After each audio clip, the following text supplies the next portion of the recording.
आज तालिममा जाँदा यस्तो हुन्छ भनेर सोचेको नि थिइनँ साथीहरू, गर्मीले झन्डै मरिएन।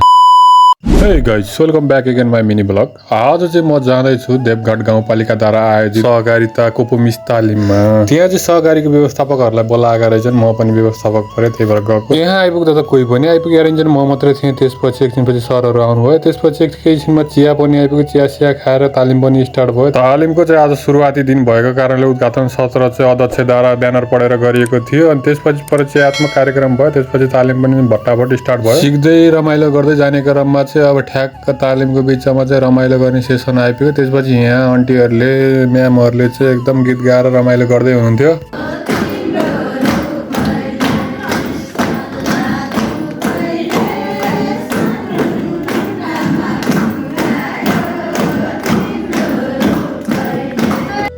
नाचगानको रमाइलो कार्यक्रम सकिसकेपछि खाजा आयो। खाजामा चाहिँ आज मोमो थियो। त्यसपछि अलिअलि थ्योरिकल कुराहरू पढेर आजलाई चाहिँ सकियो। आजलाई बाई बाई।